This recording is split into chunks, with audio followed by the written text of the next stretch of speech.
So you say you're ready for a little bit of gravel riding?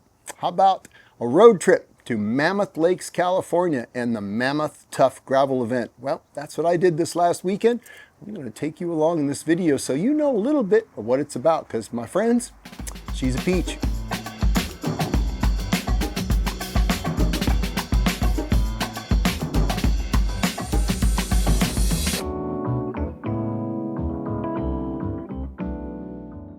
Hey, good morning. Granny Gear here for Old Guy on a Bike.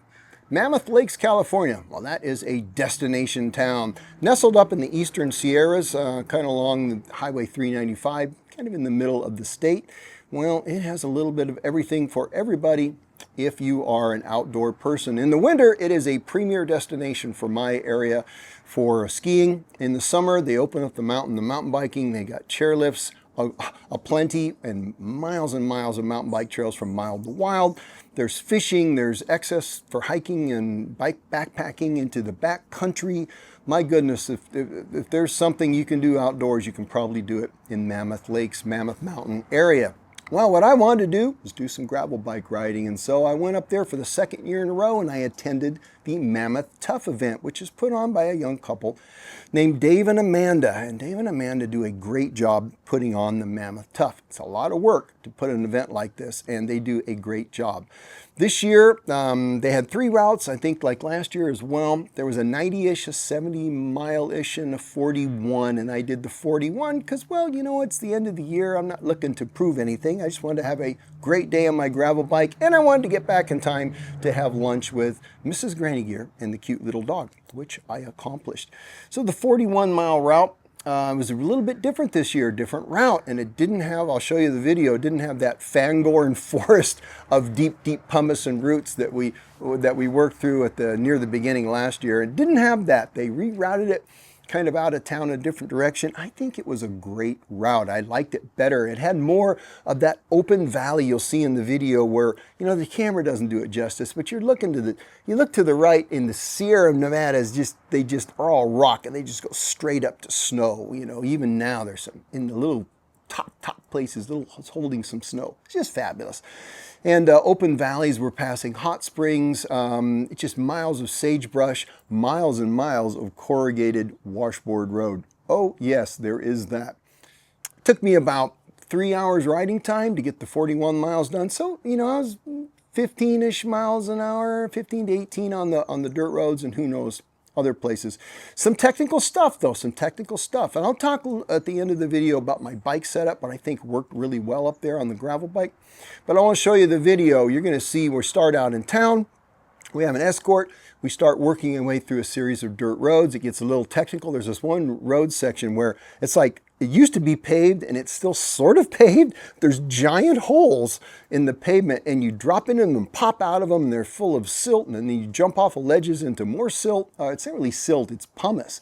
That area is volcanic, and so you got this deep pumice roads, deep pumice sections of road. And so we'll talk about tire choice at the end of it. But we had a couple days of rain ahead of time, and there was a fire, the Garnet Fire, which threatened to just smoke out Mammoth and would have made that ride just awful. Well, we got a real break. The wind shifted, the rains came in, and it took that fire and damped it down, and we had a bluebird day. It wasn't even a headwind. I can never remember riding up in Mammoth where I didn't have a headwind coming back up Highway 395 to town. This year, we didn't. Amazing day. Amanda and Dave, they just outdid themselves. And if they ordered that day, they did a really good job. All right, I'm going to run the video. You can kind of see some sights and sounds of it. I really wish the camera did a better job of showing it to you because it just can't. But you'll get a feel for it in a minute. Roll video, a little bit of music. Here we go. We'll see you at the end. We'll talk about what I would do if I was going to go there and go ride a bike. 5, 4, 3, 2, 1, go! There we go, ladies and gentlemen, our 41.45 mile course, the Tuff, underway right now. All 3 of our distances are now.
Wasn't that amazing? Well, I'll tell you what, I went and ate a really, really good lunch after that, and really, really enjoyed that route. Bike setup. Well, I rode my Turner Cyclosis gravel bike. Well, it's the only gravel bike I have, and it's a good one.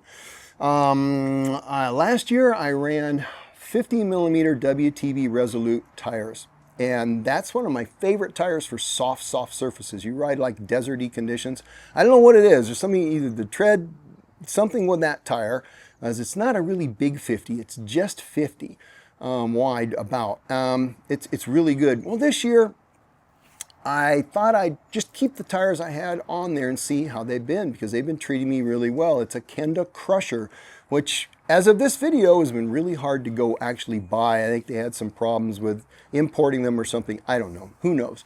But it's been a great tire. They're 45s and they measure more like 47-ish. It's a poofy tire. And it treated me really, really well. Had enough volume for the popping into some of those bomb crater or ledgy things. I ran them, I would have run them about 20, probably 28 rear, 25 front. But I aired them up in the condo where it was 70 degrees, and I stepped out into Mammoth where the ride was 40. So I went a little high. I started out about 30 rear and I think 28 front. And I figured when I get out in the cold, pressure's going to drop. Later in the day it was in the 60s. I'm sure pressure kind of came back up, but that work treated me really, really well. That's a fast rolling tire on those open gravel roads. It has that center section that's solid, and then some little micro to mini knobs on the side, getting to be a really popular tire design for gravel. I think for most people that works really well. Anyway, it worked really well for me. Now another thing that made that day great to be on my Cyclosis was the Redshift components that I run on there. I run the suspension stem, which was really nice when I'm hitting those potholed roads and I'm jumping. It just takes a lot of the shock out of your wrists and shoulders, right? That's not a bad thing. But the best thing is the suspension seat post that Redshift has. And that seat post, for those long corrugated roads that I spent quite a bit of time pedaling along at 15 or 18 miles an hour, blah, blah, blah, and you're looking for the smooth line, and you can kind of see it, and you're chasing it. You can see in the video, you'd see me like crossing the road. I wasn't delirious. I was just looking for the smooth line. But that Redshift suspension seat post, woo, what a lifesaver, or well, it's saving something, if not my life. You know what I'm saying? You know, the bike I run, a mullet, I never even needed my lowest gear on this. It's not that kind of a ride. At least the 40 isn't. I don't know about the others. Maybe I'd be using granny gear, so to speak. No pun intended.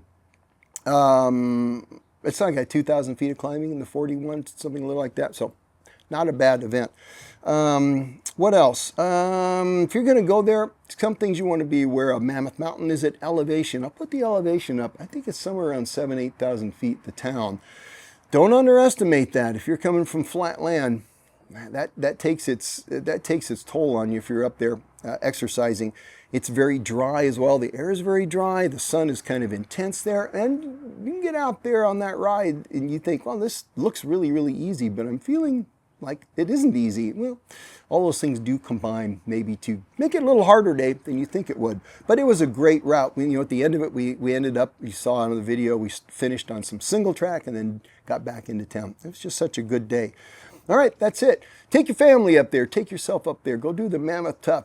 Maybe bring a fishing pole. We went and hiked, Mrs. Granny Gear and the little dog, we hiked Convict Lake the next day and did that walk around there. It's amazing.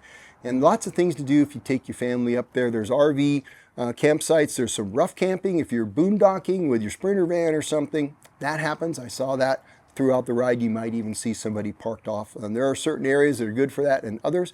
And there are about a bajillion condos up there because it's a ski town and there's lots of condos for rent, Airbnb, all that. I think you can find something that works for you. And I will mention, shout out, if I can find it on the internet, there's this crepe trailer. It's like a food trailer that's permanently on this lot. And if you like crepes of all kinds and good coffee, oh yeah, go do that after the ride. You feel much better. All right, that's it. You guys have a great weekend or weekend. I hope you get out on whatever bike that you have and you go ride it.